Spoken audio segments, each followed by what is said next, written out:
Hello student, আজকের class আলোচনা করব তোমাদের সেকেন্ড সাবমিটিভে 10 নম্বর স্কুলের কোশ্চেনগুলো নিয়ে। পেজ নম্বর 195। একের দাগের প্রথম কোশ্চেনে বলেছে একটি বই 40 টাকায় কিনে 60 টাকায় বিক্রি করলে শতকরা লাভ। ক্রয় মূল্য দিয়েছে 40 টাকা আর বিক্রয় মূল্য দিয়েছে 60 টাকা। তো এই লাভ সমান বিক্রয় মূল্য মাইনাস ক্রয় মূল্য। বিক্রয় মূল্য 60 টাকা মাইনাস ক্রয় মূল্য, বিয়োগ করলে পাচ্ছি আমরা 20 টাকা লাভ। শতকরা লাভ, শতকরা লাভ সমান হচ্ছে লাভ বাই হচ্ছে ক্রয় মূল্য। ক্রয় মূল্য 40 টাকা ইন্টু হচ্ছে 100। শূন্য শূন্য কাটছে, 2 দিয়ে 4, 2 50 100 সমান 50 টাকা হচ্ছে শতকরা লাভ। অপশন এ তে দেখো দিয়েছে, অ্যান্সার হচ্ছে অপশন এ। পরের কোশ্চেন, পরিসংখ্যা বহুভুজ অঙ্কন করা হয় শ্রেণীর পরিসংখ্যা এবং অপশন এ তে বলেছে শ্রেণীর উচ্চ সীমানা, বি তে বলেছে শ্রেণীর নিম্ন সীমানা, সি তে বলেছে শ্রেণীর মধ্যমান, আর ডি তে বলেছে শ্রেণীর যে কোনো মান। অ্যান্সার হবে অপশন সি, শ্রেণীর মধ্যমান। পরের কোশ্চেন, কোন সমবাহু ত্রিভুজে একটি বাহুর দৈর্ঘ্য 4 সেমি হলে ত্রিভুজটির উচ্চতা। দেখো, সমবাহু ত্রিভুজের উচ্চতা সমান হয় √3/2 ইন্টু বাহু। এখানে বাহু সমান বলেছে 4, তাহলে 2 2 4 সমান হচ্ছে 2√3। 2√3 অপশন ডি তে দেখো দিয়েছে, তাহলে অ্যান্সার হচ্ছে অপশন ডি। পরের কোশ্চেন, পি কিউ আর ত্রিভুজের কোণ P Q R 90 degree. P Q R এই ত্রিভুজের কিউ কোণ হচ্ছে 90 ডিগ্রি। পি আর সমান হচ্ছে অতিভুজ 10 সেমি দেওয়া। এর মধ্যবিন্দু বলেছে পি আর এর মধ্যবিন্দু এস, কিউ এস এর দৈর্ঘ্য বের। দেখো, সমকোণী ত্রিভুজের ক্ষেত্রে যদি আমরা পরিবৃত্ত অঙ্কন করি তাহলে পরিবৃত্ত যদি অঙ্কন করি তাহলে পরিকেন্দ্র অতিভুজের উপর অবস্থিত হয় আর ব্যাসার্ধ হয় অতিভুজের উপর। বোঝা গেল? আবার বলছি যে সমকোণী ত্রিভুজের ক্ষেত্রে যদি আমরা পরিবৃত্ত অঙ্কন করি তাহলে পরিবৃত্তের কেন্দ্র হয় অতিভুজের উপর অবস্থিত আর পরিব্যাসার্ধ হয় অতিভুজের অর্ধেক। অর্থাৎ পরিকেন্দ্র হচ্ছে এই অতিভুজকে সমান দুটি ভাগে ভাগ করে, বা বলতে পারি আমরা পরিকেন্দ্র অতিভুজের মধ্যবিন্দু। বোঝা গেল? এখানে মধ্যবিন্দু বলেছে এস, তাহলে এস হচ্ছে পরিকেন্দ্র, তাহলে পরিকেন্দ্রের পরিব্যাসার্ধ হচ্ছে অতিভুজের অর্ধেক, অর্থাৎ S Q S is equal to হচ্ছে পি আর বাই 2 সমান পি আর সমান হচ্ছে 10/2 সমান হচ্ছে 5 সেমি। এটাই হচ্ছে অ্যান্সার। অপশন বি তে দেখো দিয়েছে, অ্যান্সার হচ্ছে অপশন বি। পরের কোশ্চেন হচ্ছে 2 এর দাগের কোশ্চেন। প্রথম কোশ্চেনে বলেছে বিক্রয় মূল্যের উপর 20% লাভ হলে ক্রয় মূল্যের উপর লাভ। ধরি বিক্রয় মূল্য সমান 100 টাকা, বিক্রয় মূল্যের উপর বলেছে 20% লাভ, তো ক্রয় মূল্য সমান ঠিক আছে, লাভ সমান হচ্ছে 20 টাকা। হয়েছে? কি চেয়েছে দেখো, ক্রয় মূল্যের উপর শতকরা, তাহলে ক্রয় মূল্যের উপর লাভ, মূল্যের উপর লাভ শতকরা লাভ, তাহলে ক্রয় মূল্যের উপর শতকরা লাভ কত? লাভ হচ্ছে 20 বাই ক্রয় মূল্য 80, শতকরা লাভ বলেছে ইন্টু 100। ঠিক আছে, এখন দেখো কাটছে কি, শূন্য শূন্য কাটছে, 2 4 8 আর 4 25 হচ্ছে 100 সমান 25%। এটাই হচ্ছে অ্যান্সার। তাহলে বিক্রয় মূল্যের উপর যদি 20% লাভ হয় তাহলে ক্রয় মূল্যের উপর লাভ হচ্ছে 25%। এটাই হচ্ছে অ্যান্সার। বোঝা গেল? পরের কোশ্চেন,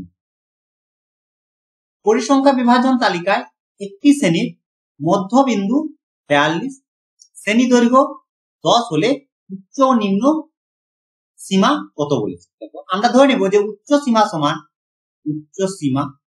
সমান পি আর নিম্ন সীমা সমান হয়েছে মধ্যবিন্দু সমান আমরা জানি মধ্যবিন্দু সমান হচ্ছে তাহলে কত, a প্লাস বি বাই 2 বা বি প্লাস এ বাই 2, আর শ্রেণী দৈর্ঘ্য শ্রেণী দৈর্ঘ্য সমান হচ্ছে বি মাইনাস এ, বলতে উচ্চ মাইনাস নিম্ন। প্রশ্নানুসারে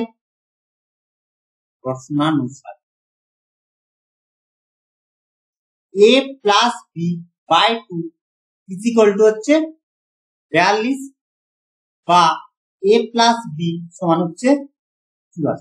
1 নম্বর দিয়ে দিলাম, ঠিক আছে। এবং বি মাইনাস এ সমান হচ্ছে কত 10, এটা দিয়ে দিলাম, ঠিক আছে। এখন আমরা 1 প্লাস 2 করে 1 প্লাস 1 নম্বর আর 2 নম্বর সমীকরণ 1 আর 2 যদি আমরা যোগ করি তাহলে দেখো a কেটে যাচ্ছে, পড়ে থাকছে 2b, b plus b 2b is equal to হচ্ছে 84 প্লাস 10 সমান 99 বা b ইজ ইকুয়াল টু হচ্ছে 99 বাই 2 সমান 447। পেয়ে গেলাম কি উচ্চ সীমা সমান পেয়ে গেলাম 47। নিম্ন সীমা a সমান, দেখো যে কোনো 1 নম্বর বা 2 নম্বর সমীকরণে আমরা b এর মান বসালে এর মান পেয়ে যাবো। তাহলে 1 নম্বর থেকে 1 নঙ্গে আমি b এর মান বসাচ্ছি, তোমরা 2 নম্বর সমীকরণও b এর মান বসাতে পারো, কোনো সমস্যা নেই। তাহলে a plus b is equal to হচ্ছে 84 বা a ইজ ইকুয়াল টু একবার লিখে দিচ্ছি 84 মাইনাস 47, 7 এখানে হচ্ছে 5 আর 3। a ইজ ইকুয়াল টু পেলাম 37, অর্থাৎ নিম্ন শ্রেণীসীমা, আর উচ্চ শ্রেণীসীমা সমান হচ্ছে 37 আর 47, তাই হচ্ছে आंसर। পরের কোশ্চেন দেখো, বলেছে এবিসিডি সামান্তরিক আকার ক্ষেত্রের ক্ষেত্রফল দিয়েছে 100 বর্গ সেমি এবং বিসি বাহুর মধ্যবিন্দু বলেছে P। ছবি প্রথমে এঁকে নি, A B C D, একটি হচ্ছে সামান্তরিক, এর ক্ষেত্রফল বলেছে 100 বর্গ একর। আর কি দিয়েছে, বিসি বাহুর মধ্যবিন্দু বলেছে,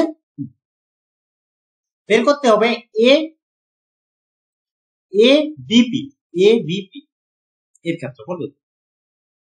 ঠিক আছে, আমরা জানি সামান্তরিকের কর্ণ দুটি সমান ক্ষেত্রফল বিশিষ্ট ত্রিভুজে বিভক্ত।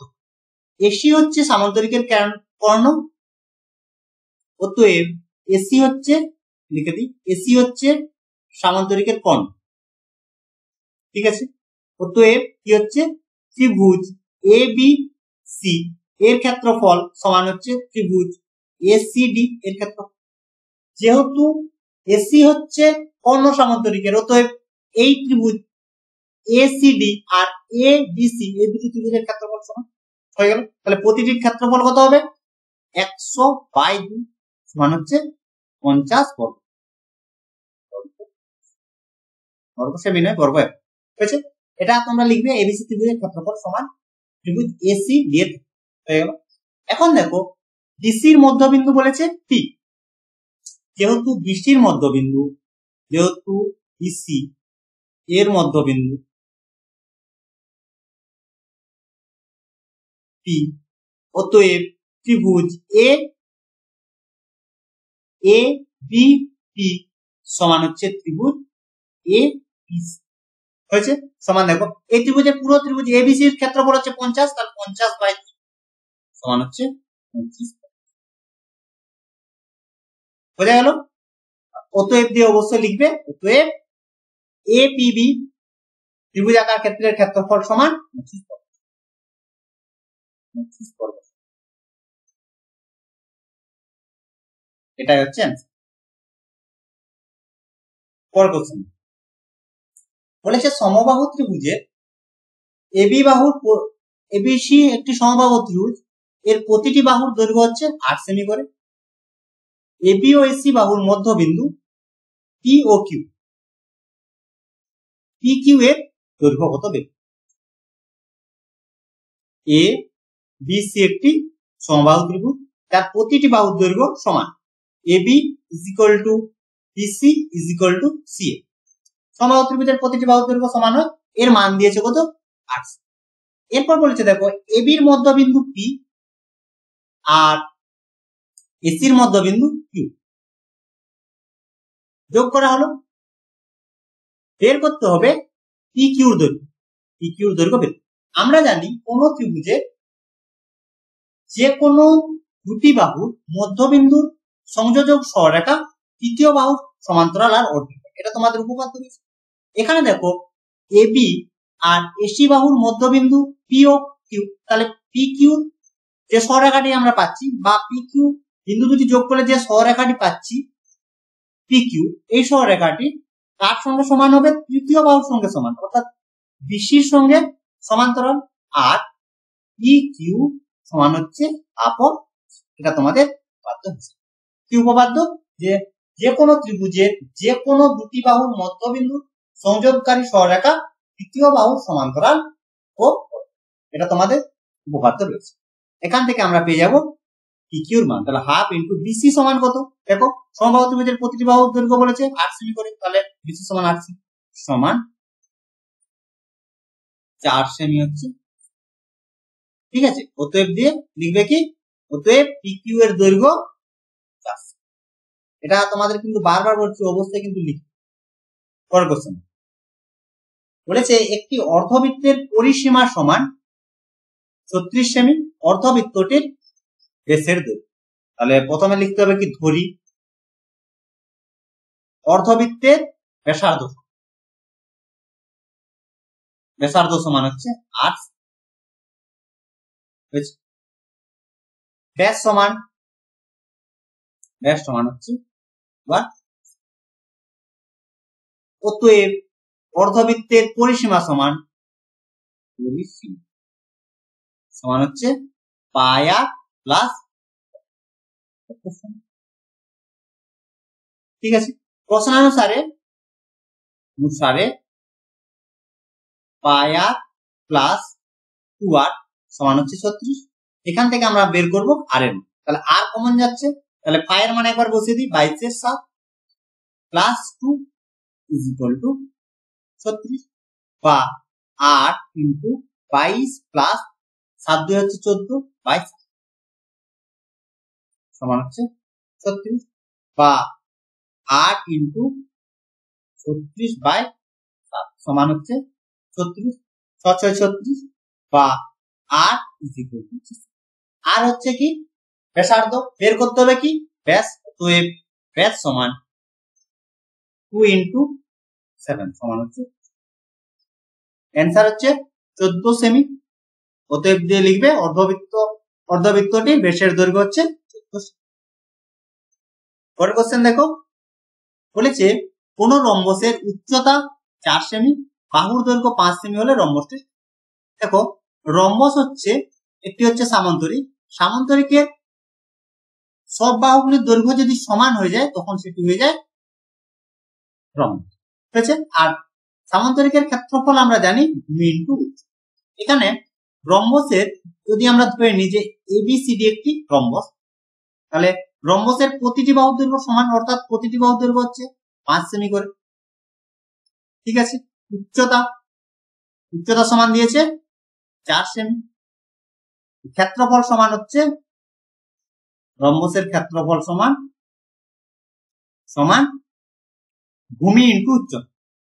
ভূমি হচ্ছে 5 ইন্টু উচ্চতা সমান হচ্ছে 4, সমান 4 5 বর্গ। তো এই ছিল আজকের ক্লাস। আশা করি আজকের ক্লাসের সমস্ত কোশ্চেন তোমরা বুঝতে পেরেছো। যদি কোনো সমস্যা থাকে অবশ্যই কমেন্ট করে জানাবে।